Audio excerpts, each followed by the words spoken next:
교재 134페이지 보시면 우리 4의 2단원 소망과 믿음의 노래입니다. 아, 이 앞페이지 133쪽부터 봐야지. 자, 우리 133페이지에 소망과 믿음의 노래 봐주세요. 133쪽. 우리 여기서는 비평문을 볼 건데 그 작품에 대해서 뭐라고 평가하고 있냐면 이 청포도라는 시는 믿음과 소망과 믿음의 노래다. 이거 외워서 쓸 수 있어야 돼. 이거 문제로 되게 많이 나옵니다. 제목. 자, 소망과 믿음의 노래라는 비평문을 볼 건데요. 우리 일단 맨 밑에 비평문이란 예부터 먼저 볼게요. 우리가 이번에 볼 건 비평문인데 비평문이라는 건 뭐냐면 문학작품이나 어떤 그 예술, 뭐 영화가 될 수도 있고 뭐 시가 될 수도 있고 소설이 될 수도 있고 이런 예술작품들 있지? 이것에 대해서 논리적인 근거를 들어서 해석과 평가를 담아놓은 글을 비평문이라고 불러. 보통은 그 분야의 전문가들, 그러니까 문학평론가 뭐 이런 사람들이 쓸 거야. 그래서 논리적인 근거를 제시할 거고요. 근거. 문학작품의 의미를 해석하고, 그러니까 이 내용은 이런 거야. 그래서 문학작품의 의미도 해석할 거고, 자, 가치를 평가해서 쓰는 글을 비평문이라고 부릅니다. 자, 그러면 다 똑같이 해석하지 않는다는 얘기야. 사람마다 같은 문학작품을 읽더라도 다 다르게 감상할 수가 있는데 비평가들은 이 비평문을 통해서 자신만의 논리적인 근거를 들어줘요. 이러이러한 근거로 이 작품의 이 부분은 이렇게 해석할 수 있고 그러니까 이러이러한 가치를 지닌 작품이다 라고 해석을 해줄 거야. 우리 문학작품에는 꼭 정답이 있는 게 아니고 다양하게 해석할 수가 있는데 그러면 이 비평문을 보고 전문가가 쓴 거니까 이렇게 해석해야겠구나 라고 무조건 따라가는 게 아니라 이 사람이 든 근거가 과연 타당한지 어떤 근거로 이렇게 해석하고 있는지를 파악하고 내가 감상할 때 도움을 받을 수도 있고 혹은 이렇게 생각할 수도 있구나 정도로만 받아들이는 거지 무조건적으로 따라가는 게 아닙니다. 이 사람은 이런 근거로 이렇게 해석했구나. 나는 이 내용이 이러이러한 근거로 저러저러한 내용이라고 생각해. 이렇게 각자 자기가 해석할 수 있어야 돼. 자, 우리 비평문을 읽을 때는 이 글쓴이가, 이 비평문을 쓴 사람이 자, 어떤 것을 중심으로 작품을 근거로 들었는지, 시대 상황을 근거로 들었는지, 작가 또는 독자가 얻은 것 가운데 어디에 초점을 맞추고 있는지 확인해야 되고요. 해석의 전제나 근거도 찾아봐야 되고 과연 글쓴이의 근거와 그 해석이 타당한지 평가해보면서 읽을 겁니다. 자, 그렇다는 것은 우리 다양하게 해석할 수 있다는 것을 바탕으로 하고 있거든. 그래서 우리 이 비평문을 보기 위해서는 우리 이번 단원에서 알아야 될 건 우리 맨 위로 올라가 보시면 자, 우리 똑같은 작품이라도 사람마다 다양하게 해석할 수 있어요. 아까도 말했다시피 정답이 있는 것은 아닙니다. 자, 문학작품은 어떻다? 다양하게 해석될 수 있는 대상입니다. 자, 우리가 이걸 해석하는데 영향을 미치는 요소들이 나오고 있지? 바로 뭐? 독자의 지식. 내가 그것에 대해서 얼마나 알고 있는가. 예를 들면 어떤 중세 서양의 배경인 작품을 읽었어요. 내가 그 시대에 중세 유럽의 역사나 사회적인 상황을 알고 읽는 것과 전혀 모르고 읽는 것은 굉장히 감상의 차이가 날 수밖에 없겠지. 혹은 일제강점기를 다룬 작품을 읽었어요. 내가 일제강점기 우리나라가 어떤 삶을 살았고 또 어떠했는지 그 시대상을 내가 알고 있는 것과 모르는 것은 차이가 있습니다. 또 경험, 일제강점기를 경험했던 사람과 경험하지 않은 사람에도 큰 차이가 있겠죠. 또 가치관, 무엇을 옳다고 생각하느냐. 그럼 내 가치관에 따라서 일제강점기에 저항하는 우리 독립운동가 당연히 이게 옳다고 생각하는데 그렇지 않으면 또 다른 가치관을 지닌 사람은 이렇게까지 자기를 희생해서 가족들을 힘들게 하는 건 나쁘다라고 생각할 수도 있을 거라는 거야. 바로 독자가 자신이 그것에 대해서 어느 정도 알고 있는가, 경험을 했는가 안 했는가, 그리고 무엇을 가장 바람직하다고 여기는가에 따라서 같은 작품이더라도 다르게 해석할 수가 있어요. 바로 왜? 이런 것을 바탕으로 해석하는 근거가 달라지기 때문이에요. 자, 그래서 우리 문학작품을 해석하는 데 영향을 미치는 요소, 바로 독자가 가지고 있는 지식, 그리고 독자의 경험, 독자의 가치관에 따라서 같은 문학작품이라 할지라도 다양하게 해석할 수 있다. 자, 그러면 문학작품을 해석하는 여러 가지 방법이 나오는데 근거를 어디에 두고 있냐? 작품 자체만을 볼 거냐? 아니면 작품의 외부적인 요소를 볼 거냐? 자, 우리 작품 자체만 보는 거 우리 뭐라고 부를 거냐면 작품 속에서 정보를 끄집어낼 거기 때문에 내재적 관점이라고 부를 거예요. 내재, 안에 관점이 있다. 어디 안에? 작품 속에서.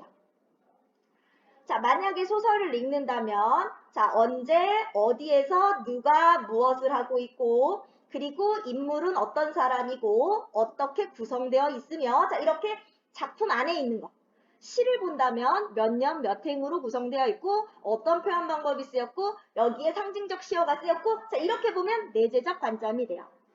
나머지 바깥에 있는 여기 얘네들은 작품 바깥에 있죠.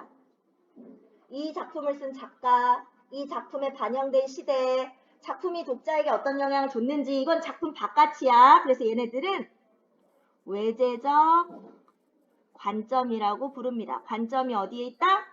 작품 바깥에 위치하고 있다. 자, 크게 두 가지로 나누고 좀 더 세밀하게 가면 작품만 보면 우리 작품만 절대적으로 작품만 볼 거야. 절대론적 혹은 절대주의적 관점이라고 부릅니다. 절대론적 관점 혹은 절대주의적. 우리 책에는 절대주의라고 나오니까 자, 절대주의적 관점이라고 볼 거고요. 작품만 볼 거예요. 작가를 볼 거예요. 작가가 어떤 사람이고 작가는 어떤 삶을 살았고 작가는 어떤 가치관을 가지고 있길래 이렇게 작품을 표현해냈는가. 작가가 표현했다. 표현론적 관점이라고 부릅니다.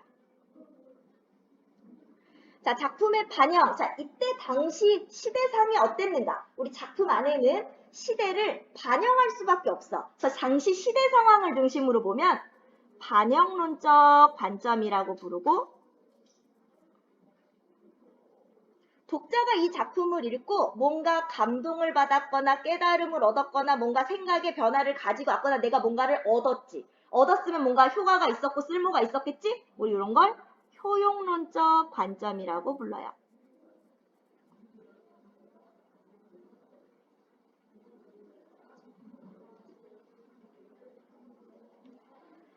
자, 관점의 이름들을 정확하게 알기보다는 이해가 훨씬 더 중요합니다. 어디를 중심으로 봤다. 그러니까 똑같이 해석해도 근거가 작가다.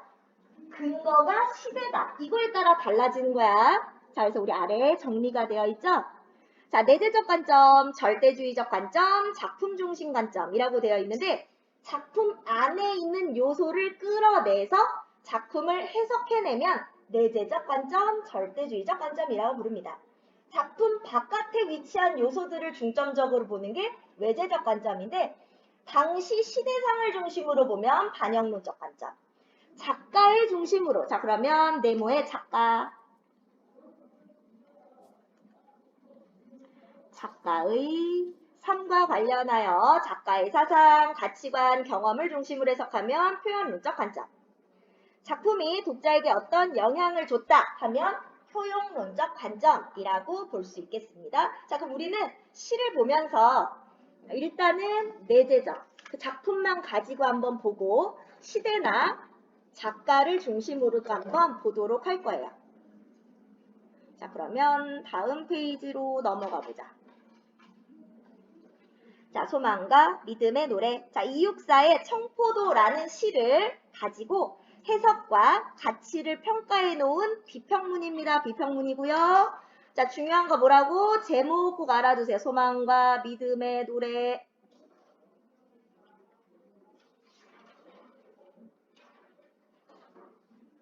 바로 이 비평문을 쓴 글쓴이는 이 청포도가 이육사의 소망과 믿음을 노래한 시라고 해석하고 있습니다. 자, 그럼 한번 볼까요? 바로 청포도로 들어가 볼게요. 우리 청포도라는 시는 시각적인 심상이 두드러지게 나타나고 상징적 시어들이 사용되고 있는데 특히 이 청포도라는 제목 자체, 이 청포도라는 시어 자체가 상징적 시어고요. 푸른색의 색채 이미지를 보여줍니다. 우리 시에서 푸른색의 색채가 가지고 있는 이미지 있지? 보통 어떤 이미지니? 좋아, 나빠? 푸른색. 우리 푸른색 하면 떠오르는 게 뭐야? 바다나 하늘이나 이런 거 나오면 좋아, 나빠? 네? 우리 보통 푸른색이라는 색채가 시에서 사용되면 희망이나 혹은 이상이나 혹은 평화나 이런 것들을 상징하는 시어들로 주로 많이 사용됩니다. 역시 여기서도 그래요. 자, 청포도구야 제목은 자, 지금 내용으로 가시면 내고장 7월은 자, 공간은 우리 고향이고 7월은 시간적 배경이죠. 자, 청포도가 익어가는 시절. 자, 푸른색의 색채 이미지 사용되고 있어요. 푸른색. 자, 그럼 내고장 7월은 청포도가 익어간대. 그러면 우리 고향은 어떤 곳일까? 자, 우리 청포도가 가지고 있는 이미지를 가지고 얘기하면 평화롭고 풍요롭다고 얘기해요.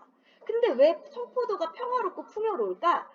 자, 봐봐. 우리 고향이 먹고 살기가 힘들어. 너무 가난해. 풍요롭지 못해. 그러면 포도를 심겠니? 아니죠. 그럼 뭐 심겠어? 먹고 살 수 있는 거 쌀이게 됐든 밀이 됐든 아니면 하다못해 감자, 고구마, 옥수수가 됐든 끼니가 될 걸 키우겠지? 그럼 이제 끼니 걱정은 없고 넉넉하게 과일을 키울 수 있는 그런 거란 말이야. 자, 우리에서 청포도가 의미하는 건 바로 뭐냐면 풍요로움이고요. 그리고 여유롭게 이렇게 포도를 기른다는 거 우리 마을이 굉장히 평화롭다는 것도 의미해요. 청포도 자체가 풍요로움이나 평화로움을 의미해요. 특히 청포도, 포도는 하나 딱 자라는 게 아니라 한 송이 안에 주렁주렁 열리게 되죠. 그래서 굉장히 넉넉하고 풍요로운 느낌을 같이 만들어줍니다. 그래서 청포도는 풍요롭고 평화로움을 의미한다.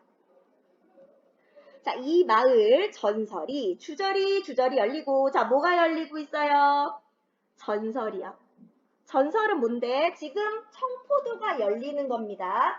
전설은 예로부터 입에서 입으로 전해져 내려오는 이야기를 전설이라고 부르지. 그러면 청포도가 전설이라는 건 우리 마을은 예로부터 대대손손 어땠어? 풍요롭고 평화롭게 살아왔어. 라는 얘기로 볼 수 있고 또 이 마을 전설이 어떻게 열려요?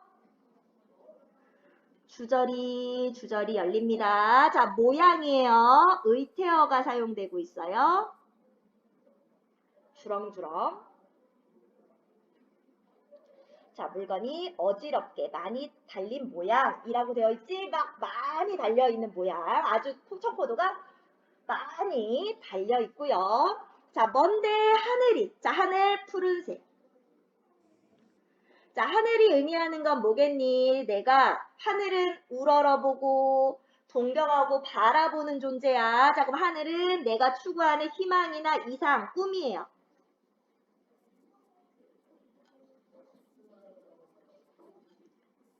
내가 추구하는 겁니다. 근데 얘네들이 꿈꾸려 알알이 어디에? 청포도 하나하나마다 들어와 박혀 있대. 자, 그렇다면 청포도는 나에게 뭐예요? 꿈이자 희망이자 이상이 되는 거야. 왜? 내 꿈과 희망과 이상이 청포도에 들어갔으니까 청포도는 그 자체로 나의 꿈이야. 그럼 청포도는 풍요롭고 평화롭어. 그럼 내 꿈은 뭐야? 풍요롭고 평화로운 세계가 내 꿈이 되는 거야. 이해되니? 작품만 가지고 보고 있어요. 작품만. 자, 그래서 내고장 7월은 청포도가 익어갔다. 어떻다? 평화롭고 풍요로운 곳이었어. 이 마을 전설이 주저리 열렸다. 예로부터 우리 마을은 풍요롭고 평화로운 곳이었고 자, 풍요롭고 평화로운 건 나의 꿈이자 희망이기도 해. 그렇다면 지금은 아니란 얘기일 수도 있겠지. 자, 그래서 우리 1, 2연이 같이 의미상 묶이고 자, 분위기가 달라집니다. 하늘 밑 푸른 바다가 가슴을 열고 역시 푸른색. 자, 푸른 바다가 가슴을 열었다고 했는데요. 여기 의인법이라고도 보고요. 자, 그러니까 뭔가 희망찬 분위기가 조성이 되고요. 희망찬 분위기.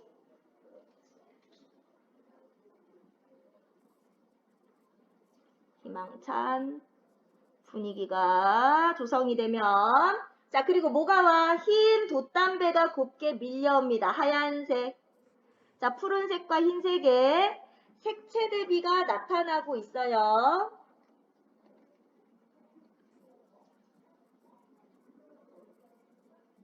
색채 대비가 두드러지게 나타나고 있죠. 자, 흰 돛담배가 곱게 밀려서 오면 자, 그러면 내가 바라는 손님은 내가 간절히 기다리는 대상. 화자가 간절히 기다리는 대상. 그럼 내가 바라는 손님은 자, 그러면 내가 원하는 건 뭔데? 우리 아까 풍요롭고 평화로운 세계라고 했으니까 내가 바라는 손님은 내가 그냥 간절히 기다리는 대상일 수도 있고 평화롭고 풍요로운 세계일 수도 있고 평화롭고 풍요로운 세계를 가져다 줄 사람일 수도 있겠지. 근데 이 사람이 어떻게 와? 고달픈 몸으로 와. 그렇다는 건 쉽게 이루어지지 않는다는 걸 의미할 거고 내가 바라는 소망이 쉽게 이루어지진 않을 건데 얘가 뭘 입고 올 거야? 청포를 입고 올 거야. 자, 청포, 푸른색 도포. 그러니까 나에게 희망을 가져다 줄 거야. 내 꿈을 이뤄주러 올 거야. 자, 그래서 얘가 온다고 했어. 야, 얘 올 거야. 자, 뭐가 나타나요? 이 사람이 내가 간절히 바라는 손님, 나의 꿈이나 내 이상이 반드시 이루어질 거라고 믿지. 믿음, 확신입니다. 올 거야. 올 거라고 확실히 믿어. 자, 그래서 내 글을 맞아 이 포도를 따 먹으면 두 손은 한뿍 적셔도 좋으련. 한뿍도 역시 의태어고요. 자, 이 부분만 촉각적 심상이고요. 나머지는 시각적 심상입니다. 내 두 손은 젖어도 괜찮아. 그만큼 그를 맞이하는 것이 얼마나 기쁜지에 대해서 얘기하고 있어요. 얼마나 기쁠까? 그 사람만 맞이한다면 얼마나 기쁠까? 자, 기쁨이고요. 하나 더. 내 꿈만 이루어진다면 내 손은 젖어도 괜찮아. 나는 어떻게 돼도 상관없어. 자기 희생에 대한 의지를 보여주기도 합니다. 자기 희생, 의지. 난 얼마나 기쁠까? 그럼 나는 희생돼도 돼. 자, 그리고 아이야. 자, 아이야 하고 세 글자로 불러주는데요. 우리 보통 시조의 맨 끝에 세 글자 고정되죠. 약간 옛 시가의 형태를 따른다. 옛 시가의 형태를 계승했다라고도 봅니다. 우리 식탁엔 뭘 갖다 놔라? 은쟁반에 하얀 모시수건을 마련해 두렴이라고 했어요. 여기 전부 다 흰색. 자, 하얀 같은 경우는 시적 허용이 사용되고 있고요. 자, 은쟁반 비싼 거고 하얀 모시수건. 정성껏 준비해야겠네. 자, 그래서 은쟁반에 하얀 모시수건. 자, 그래서 여기 흰색. 이 흰색의 색채 이미지는 굉장히 순수함, 정갈함, 그리고 정성을 다함.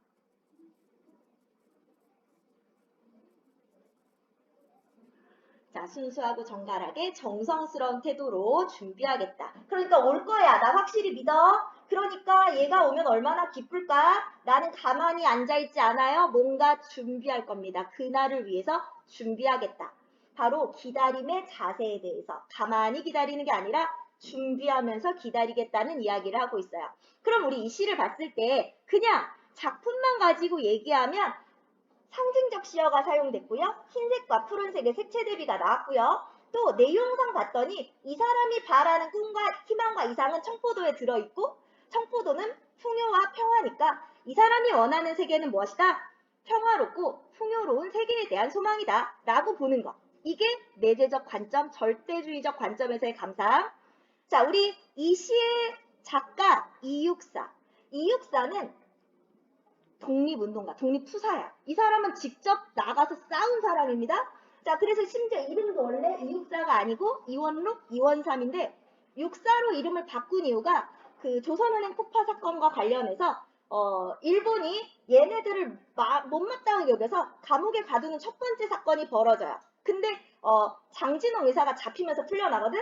그때 죄수 번호가 육사였다, 또 뭐 이육사였다 이런 얘기들이 있어. 그래서 이름을 육사로 바꾸고 일본에 저항하는 활동들 그리고 시도 계속 쓰게 됩니다. 그럼 이 작가를 중심으로 봤을 때 이육사가 원하는 이 청포도가 무엇일까? 왜 하필이면 청포도라는 시어를 사용했을까? 바로 얘가 원하는 거. 자, 풍요롭고 평화롭고 조국 광복의 때죠.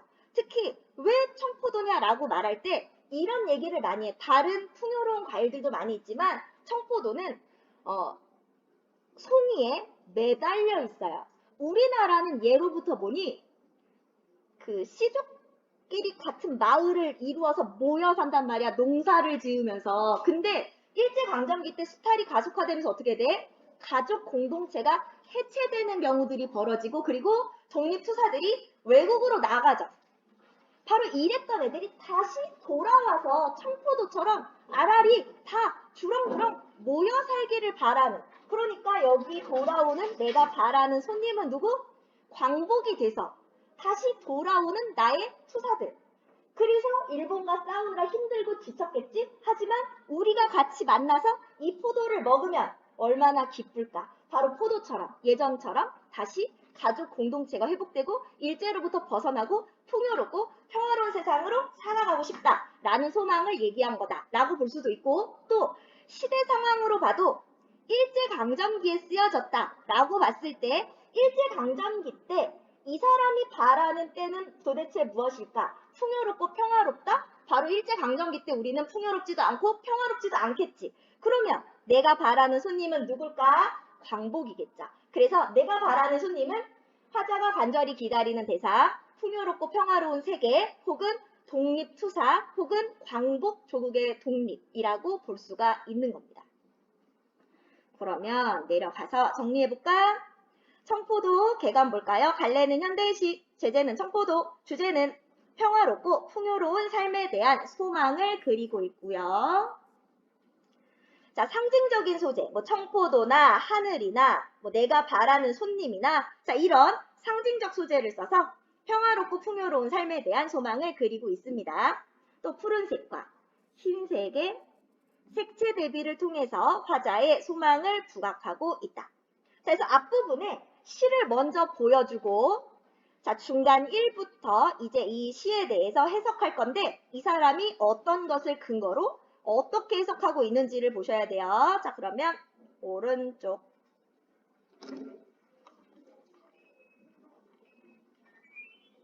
자, 오른쪽 가시면 가부터 한번 봅시다. 1939년 8월, 자, 일제강점기 말쯤이죠. 이육사의 대표작 가운데 하나인 청포도가 그 아름다운 모습을 드러내었다. 자, 그럼 이 사람은 청포도에 대해서 어떻다? 자, 아름다운 모습이다. 아, 아름다운 시야 라고 생각하고 있죠. 자, 글쓴이의 관점. 자, 아름답다. 시인의 삶과 관련 지어볼 때, 자, 여기 근거가 바로 나오고 있네. 자, 뭐에 따라서? 시인의 삶과 관련 지어보겠대. 그럼 어떤 관점이니? 표현론적 관점이죠.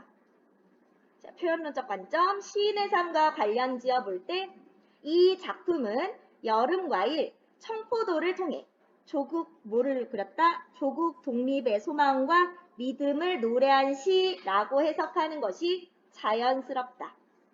바로 글쓴이 해석, 바로 소망과 믿음의 노래라고 우리 제목에 되어 있었는데 무엇에 대한 소망과 믿음의 노래다? 바로 조국 독립에 대한 소망과 믿음을 노래한 시다. 자, 여기가 해석이고 이육사의 고향은 경상북도 안동군, 지금의 안동시, 도산면 원촌마을이다. 조선 중기의 대학자인 태계 이황의 후손들이 300년 가까운 긴 세월 모여 살아온 곳이다. 이 마을 사람들은 퇴계의 가르침을 조차 선비가 지켜야 할 규범을 배우고 실천하는 것을 무엇보다 중요하게 여기며 살았다. 그래서 이 이육사의 작품을 해석할 때 선비 정신을 떼고 해석할 수는 없거든. 우리 선비라고 하면 두 왕을 섬기지 않는 겁니다. 뭔지 알지? 자, 그래서 일제강점기는 견딜 수 없는 거야. 선비라면 옳은 일을 해야 되는 거야. 여기서 오는 거거든요. 자, 그래서 뭐다? 자, 배우고 실천한다. 자, 내가 아는 것을 그대로 실천하는 것. 지행, 하빌. 알지자와 행하다 할 때 행. 지행, 일치. 자, 내가 아는 것을 올바로 실천하는 것. 배운 것을 실천하는 것. 이것을 중요하게 여기며 살아왔다. 이육사는 이러한 분위기 속에서 선비 교육을 철저히 받으며 성장하였다. 이 같은 교육으로 형성되는 선비 정신 속에는 나라가 위기에 처하였을 때 개인의 편안함을 돌보지 않고 나아가 싸우는 것이 바른 도리라는 생각도 들어있다. 자, 우리 옆에 문제 어디 있을 텐데. 자, 우리 이럴 때 쓰는 거 뭐라 그러냐면, 자, 볼견자. 위태롭다 위. 나라의 위태로움을 봤다면 시병, 목숨을 바쳐야. 자, 그리고 먼저 나라 일을 돌보고 뒤에 개인적인 일을, 개인의 편안함은 나중에. 자, 이런 생각이 들어있다.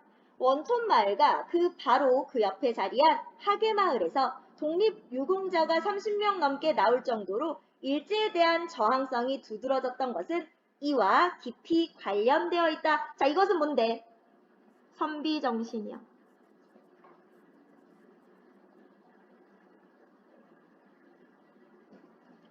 자, 이육사의 삶을 계속 보고 있죠? 자, 이런 공간에서 나서 자란 이육사는 자연스럽게 나라를 찾고자 일제와 맞서 싸우는 길로 나아갔다. 자, 바로 나라를 찾고자 일제와 맞서 싸우는 길의 삶을 살았어요. 바로 독립 투사의 삶이죠. 자, 가난, 질병, 투옥으로 고통스러운 길이었다. 1944년 1월 16일 새벽 베이징의 어느 감옥에서 외롭게 숨질 때까지 그는 굽히지 않고 계속해서 그 길, 자, 독립투사의 길을 걸었습니다. 자, 청포도 해석과 근거.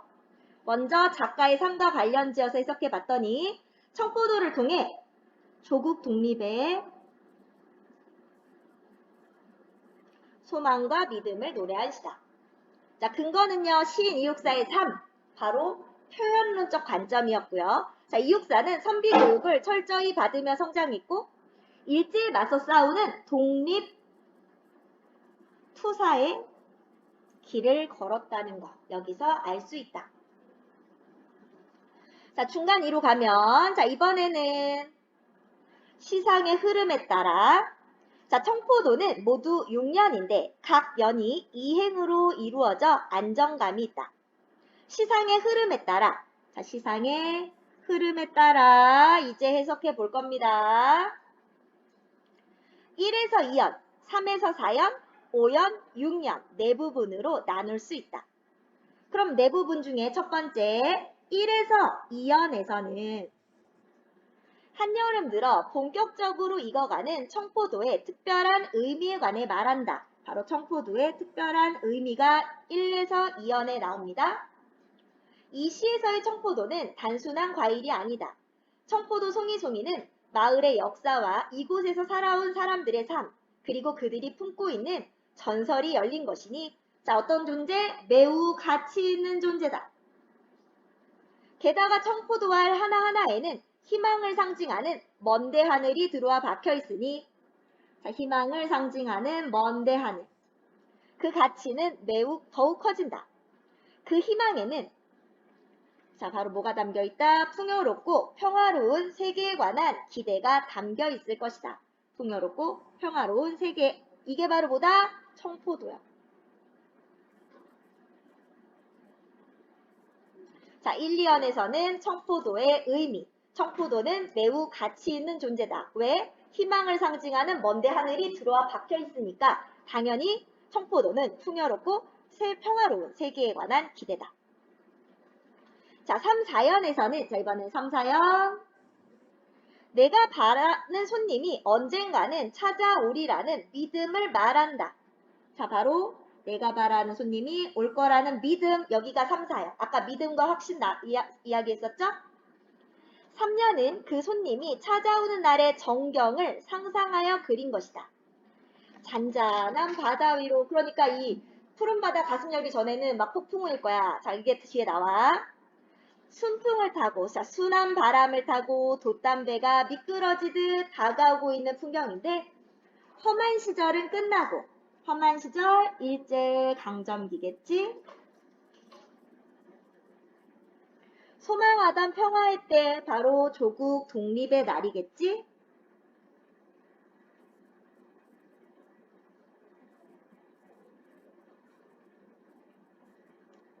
자, 온 것을 잘 보여준다. 오랜 세월 힘든 싸움을 계속하느라 지쳐 고달픈 몸으로 돌아오는 이 풍경의 주인공인 손님은, 자, 우리 볼까? 자, 오랜 세월 힘든 싸움을 계속하느라 지쳐 고달픈 몸이라는 것과 손님의 의미는 해방된 조국을 상징한다는 것. 그러니까 3에서 4연에서는 지금 물결 드높고 바람 거센 고통의 때지만, 자, 일제강점기지만 언젠가는 조국 해방의 날이 올 것임을 믿는 마음을 말하는 것이다. 자, 조국 해방의 날은 바로 뭐? 바로 손님이 올 거라는 것. 자, 내가 말하는 손님이 올 거라는 것. 자, 그래서 여기는 뭐다? 믿음이요, 믿음. 자, 3, 4연은 믿음. 자, 5연에서는 손님을 맞아 버릴 즐거운 잔치를 상상한다. 가치 있는 존재인 청포도로 차린 풍성한 식탁에서 함께 즐기는 행복한 잔치다. 이 잔치는 밝고 환한 웃음소리가 울리는 가운데, 자, 어떤 잔치? 자, 즐거운 잔치. 손님을 맞아버릴 즐거운 잔치. 자, 밝고 환한 웃음소리가 울리는 가운데 지난 일을 말하고 앞날을 그리는 말의 잔치다. 자, 그러면 밝고 환한 웃음소리가 울리는 이유는요? 바로 일제로부터 해방됐으니까.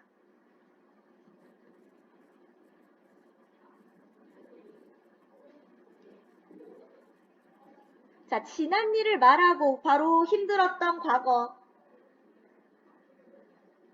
독립투사로 힘들었던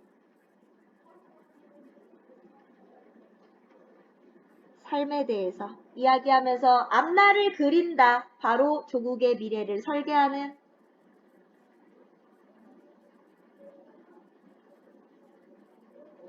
하는 잔치일 겁니다. 이처럼 즐거운 잔치이니 두 손이 흠뻑 젖는 것이 무슨 상관이랴.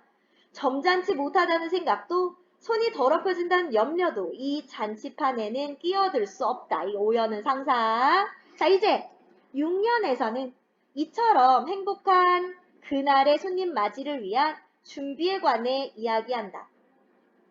잘 익은 청포도를 담을 은쟁반과 손 닦을 하얀 모시수건을 준비한다는 것. 자, 그러니까 은쟁반과 모시수건을 준비. 자, 참으로 귀한 손님이니 온 정성을 다해야 함을 드러낸다. 자, 그래서 정성스러운 태도라는 것을 상징적으로 보여줍니다. 자, 그러면 우리 청포도에서, 자, 여기는 뭐를 가지고서 해석했어요? 시상의 흐름에 따라 해석해 봤습니다. 1, 2연은 청포도의 의미. 자, 바로 가치 있는 존재고 또 평화롭고 풍요로운 삶에 대한 기대와 희망이 담겨져 있다라고 했습니다. 3, 4연, 내가 바라는 손님은 해방된 조국. 손님이 언젠가 찾아올 거라는 믿음과 확신을 보여준다고 했고, 5연에서는 손님을 맞아버릴 즐거운 잔치에 대해서 상상했고, 손이 젖는 것은 상관없다고 했어요. 자, 6년에서는 손님 맞이를 위해 준비할 건데 은쟁반의 모시수건을 통해 정성스러운 태도를 상징적으로 보여줬습니다. 자, 이제 끝! 이육사 시인은 조국 독립의 소망과 믿음을 품고 굽힘없는 투쟁의 삶을 살았다. 자, 이육사의 삶이죠. 삶을 정리하고, 자, 그래서 뭐다? 청포도에 대해서, 자, 그 굳고 뜨겁고 고든 투쟁의 삶에서 피어난 꽃이었다 라고 얘기했어. 바로 뭐? 시에 대한 글쓴이의 평가. 자, 근거는 뭐예요? 이육사 시인의 삶을 근거로 평가해낸 겁니다. 바로 이육사 시인의 투쟁의 삶, 이것을 근거로 평가를 내리고 있어요. 그래서 평가의 근거는 시인 이육사의 삶, 평가는 이육사의 굳고 뜨겁고 고든 투쟁의 삶에서 피어난 꽃이다 라고 평가하면서 마무리했습니다. 우리 소단원 마무리 보겠습니다. 자, 우리 갈래는 비평문이라고 했고, 자, 제목이 소망과 믿음의 노래인데 제목 꼭 기억하라고 그랬어. 자, 청포도는 뭐? 조국 독립의 소망과 믿음을 노래한 시다. 자, 특징 이육사의 삶과 관련 지어서 해석하고 있고요. 자, 시상의 흐름에 따라서 나누면서 해석하기도 했습니다. 자, 그러면 청포도, 자, 현대시 주제는 평화롭고 풍요로운 삶에 대한 소망. 특징은 청포도나 손님과 같은 상징적 소재. 자, 이것들을 사용해서 평화롭고 풍요로운 삶에 대한 소망을 그리고 있고요. 푸른색과 흰색의 색채 대비를 통해서 화자의 소망을 부각하고 있습니다. 자, 이 사람이 청포도를 해석한 것은, 자, 이 사람의 삶, 이육사의 삶을 바탕으로 조국 독립의 소망과 믿음을 노래한 시다. 자, 시상의 흐름에 따라 해석하면 1부터 2어는 청포도의 특별한 의미, 매우 가치 있는 존재, 자, 마을의 역사, 마을 사람들의 삶, 그들이 품고 있는 전설이 열린 거고요. 희망을 상징하는 먼데 하늘이 들어와 박혀 있다. 3, 4연은 내가 바라는 손님의 의미, 해방된 조국을 의미한다. 또 손님이 올 거라는 믿음을 나타내줬고요. 5연에서는 잔치를 상상했고 6년은 손님 맞이를 위한 준비를 했어요. 자, 우리 평가. 역시 이육사의 삶을 근거로 들어서 이육사 시인의 굳고 뜨겁고 고든 투쟁의 삶에서 피어난 꽃이다. 투쟁. 찌짱. 자, 이제 학습활동. 자, 이 글에 소개된 청포도를 읽고 다음 물음에 답해 봅시다. 화자의 고장은 어떤 곳이에요? 7월이면 청포도가 익는 곳, 청포도가 주렁주렁 풍성하게 열리는 곳. 화자는 누구를 기다리고 있어요? 고달픈 몸으로 청포를 입고 찾아오는 손님. 화자가 기다리는 대상을 맞아서 뭐 하고 싶어요? 자, 손님을 맞아 청포도를 따 먹고 싶다. 자, 이 글의 내용을 정리하면 처음에는 시 청포도를 먼저 보여주고 중간 1에서는 이육사의 삶, 성장 과정과 독립투사로서의 삶을 바탕으로 중간 2에서는 시상의 흐름에 따라서 해석했는데 청포도의 의미, 3, 4연은 화자가 기다리는 손님이 언젠가는 찾아올 거라는 믿음, 5연에서는 잔치를 상상하고 6년에서는 손님 맞이를 위한 준비를 한다라고 했고 끝에서는 평가, 투쟁의 삶에서 피어난 꽃과 같은 시다 라고 이야기했어요. 자, 목표학습. 자, 이 글에서 글쓴이가 시 청포도를 어떻게 해석했어요? 자, 4연에 내가 바라는 손님에 관한 글쓴이 해석. 바로 해방된 조국이다. 자, 근거는 화자가 바라는 손님은 오랜 세월 힘든 싸움을 계속하느라 지쳐 고달픈 몸으로 돌아오는 해방된 조국이다.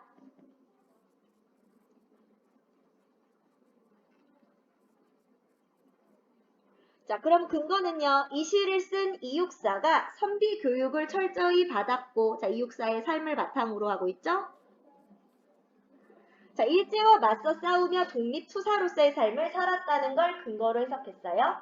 자, 그러면 글쓴이가 생각하는 시 청포도의 주제는, 자, 청포도는 조국 독립의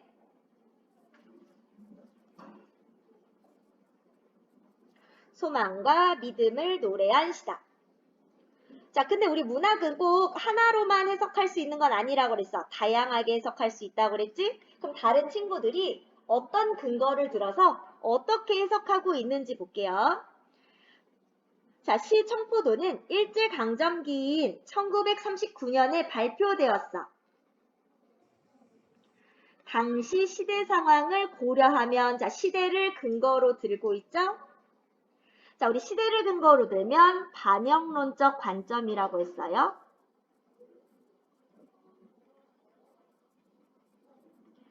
자, 시대를 고려하면 화자가 기다리는 손님은 조국 광복을 의미하는 것 같아. 그렇다면 이 시의 주제는 뭐다? 조국 광복을 바라는 마음을 노래한 시다.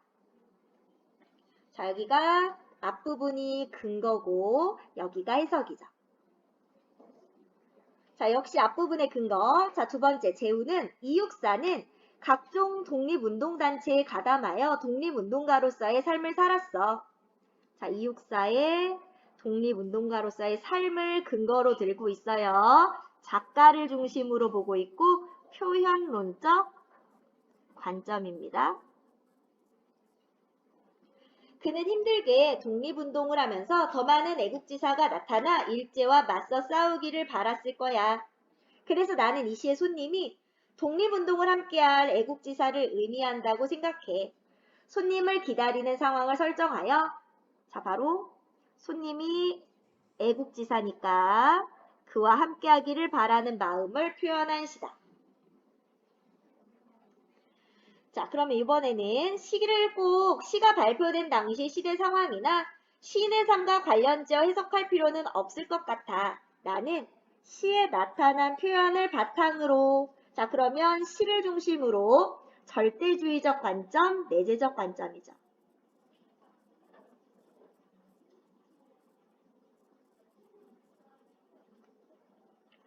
자, 손님은 화자가 간절히 기다리는 대상으로 누구라고 특정할 수 없을 것 같아. 화자의 어린 시절 친구나 스승일 수도 있겠어. 그러면 시 청포도는 그리움에 관한 시야 라고 해석하고 있습니다. 자, 그래서 희수는 손님은 조국 광복이다. 자, 당시 시대 상황을 바탕으로 봤다. 자, 재우는 독립운동을 함께할 애국지사다. 자, 왜? 이육사는 독립운동가로서의 삶을 살았다. 자, 민지는 화자가 간절히 기다리는 대상이다. 자, 시에 나타난 표현을 중심으로 봤습니다. 자, 그럼 이렇게 같은 시를 읽었지만 다르게 해석했어. 왜? 독자마다 지식이나 경험이나 가치관이 다르다고 했죠? 자, 그럼 적어보면 작품과 관련하여 알고 있는 배경 지식이 다르기 때문이다. 서로 다른 것을 근거로 삼아서 작품을 해석했기 때문이다. 작품을 해석하는 방법에 차이가 있기 때문이다. 자, 희수는 시가 발표된 당시 시대 상황, 재우는 시인의 삶, 민지는 시에 나타난 표현을 중심으로 하여 해석하였기 때문이다. 자, 그러면 누구 해석에 공감하는지 생각해 보시면 되겠고, 자, 뒤로 넘어갑니다. 자, 뒷장 가면, 자, 문학작품의 해석에 영향을 미치는 요소들. 자, 우리 문학작품은 독자에 따라 다양하게 해석될 수 있는데, 바로 뭐에 따라서? 독자의 지식, 경험, 가치관 등에 따라 다양하게 해석될 수 있다는 것. 자, 그러면, 자, 이번에는 윤동주의 작품을 볼 겁니다. 자, 윤동주도 이육사와 마찬가지로 일제강점기 시인인데, 이 사람도 약간 저항하는 시들을 많이 썼어요. 근데 차이가 있다면 이육사는 직접적으로 독립운동에 가담해서 투사로서 직접 싸워. 의열단에 가입해서 직접 장군으로, 그러니까 군인으로 싸우기까지 하는 거야. 걔는 선비정신을 바탕으로요. 윤동주 같은 경우는 똑같이 일제강점기인데 얘는 일본에 유학을 가는 학생이야. 그냥 학생. 그러니까 잘못된 걸 알지만 적극적으로 가담해서 싸우거나 투쟁하지는 못했어. 그리고 윤동주의 기본적인 바탕은 베이스는 기독교적 세계관을 베이스로 해요. 그래서 얘는 그 절대자가 바라보는 나, 양심 여기에 비추어서 잘못됐으니까 올바른 행동을 해야 되는데 하지 못하는 거. 이거에 대한 게 기본이고 이육사는 선비니까 선비로서 두 왕을 섬길 수 없으니까 잘못된 것을 맞서 싸우는 거고 얘는 양심, 약간 차이가 있습니다. 같은 시대예요. 일제강점기라는 거. 자, 내용을 보시면 내를 건너서, 좀 줄여볼까? 내를 건너서 숲으로, 고개를 넘어서 마을로. 자, 지금 보면 얘가 내를 건너서 숲으로 가요. 얘가 가고자 하는 곳은 숲이지. 근데 내를 건너야 돼. 내는 이제 냇물, 그러니까 물을 건너가야 돼. 고개, 높은 고개는 건너기 어렵겠지? 넘어서 어디로 가? 마을로 가. 얘가 가고자 하는 목적지는 숲이랑 마을이고 내와 고개는 목적지를 가기 위해서 만나게 되는 다양한 고난이나 역경, 시련과 같은 것들을 의미한다고 볼 수 있어. 그래서 내나 고개는 무엇을 뜻한다? 자, 뭐 겪게 되는 다양한 고난, 시련, 뭐 아니면 역경 이런 것들이 내와 고개라면 숲은 내가 가고자 하는 목적지야. 내가 가려는 곳. 내가 도달해야 하는 내 꿈.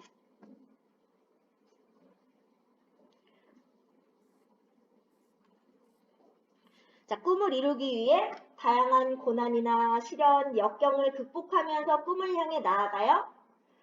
자, 혹은 어떤 목적지에 가기 위해서 나는 고난과 시련을 극복하면서 가고 있습니다. 어제도 가고 오늘도 갈. 그러면 끊임없이 계속 가고 있어요. 자, 쉬지 않고 가려는 의지.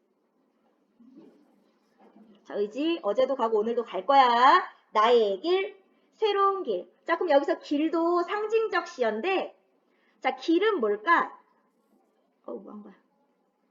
길. 자, 길은요, 바로 나의 인생이나 삶을 의미해요.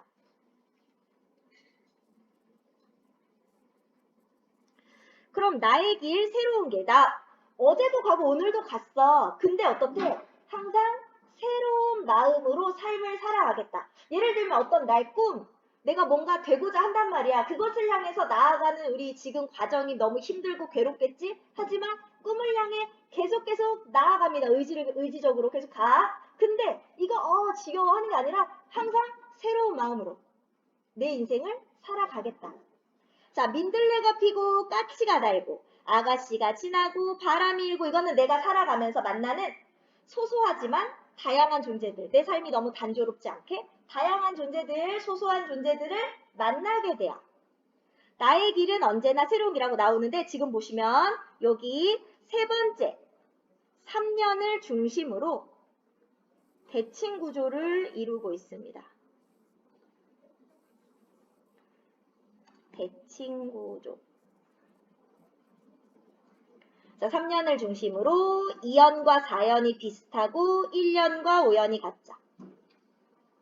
자, 살면서 다양한 존재들을 만날 건데요.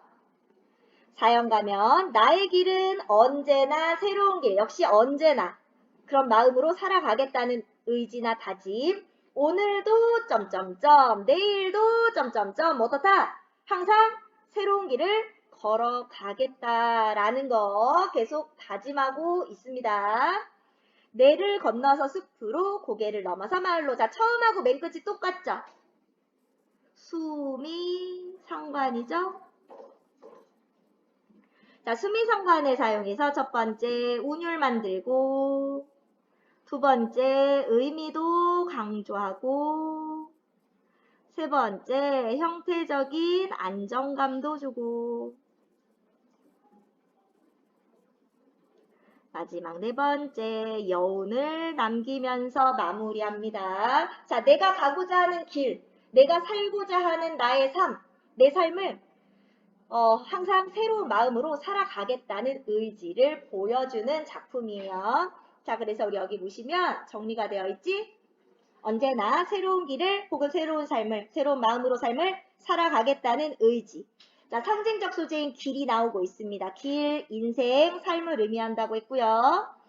3년을 중심으로 해서 앞뒤 부분이 의미상 대칭 구조로 이루어져 있습니다. 3년을 중심으로. 자, 첫 연과 끝연을 반복하는 수미상관의 구조를 사용하고 있죠. 자, 그러면 정리로 가볼까? 자, 이 시의 화자를 중심으로 시의 내용을 정리해 봅시다. 내를 건너 숲으로 고개를 넘어 마을로 가는 사람이에요. 자, 가면서 누구를 만나요? 민들레도 만나고, 까치도 만나고, 아가씨도 만나고, 바람도 만납니다. 자, 그럼 길의 의미를 어떻게 해석할 수 있을까? 이 시의 화자는 숲과 마을을 향해 계속 걷고 있어. 계속 나아가며 도달하려고 하는 곳이라는 점에서 숲과 마을은 화자가 이루고자 하는 꿈이라고 볼 수 있어. 그렇다면 이 시에서 길은 꿈을 향해 나아가는 과정을 의미하는 것이지. 화자가 매일 걷는 길을 새롭다고 생각하는 것처럼 나도 내 꿈을 향해 나아가는 과정을 늘 새롭게 받아들여야겠다고 생각했어. 자, 그러면 주제가 뭘까요? 자, 꿈을 향해 한 걸음씩 나아가는 과정. 항상 새로운 마음으로 인생을 살고자 하는 마음. 자, 그래서 우리 다른 친구들과도 이야기해 보라고 했는데요. 아래 가시면 예시답 한번 봅니다. 나는 꿈을 향해 나아가는 과정이라고 해석한 정우 해석이 가장 인상 깊었어. 내 꿈을 위해 매일 노력하고 있지만 반복되는 일상이 지겹게 느껴질 때가 있거든. 꿈을 향해 나아가는 과정을 늘 새롭게 받아들여야겠다는 생각이 정말 멋지다고 생각해. 꿈을 향해 나아가는 길을 늘 새롭다고 여기면 지치지 않고 그 길을 계속 걸어갈 수 있을 것 같아. 이렇게 친구들과 해석을 나누어 볼 수도 있어요. 타당한 근거를 들어서. 자, 그러면 내용은 됐고 일단 우리 여기 141쪽까지 먼저 풀고 답 맞추고 이어서 계속 풀게요.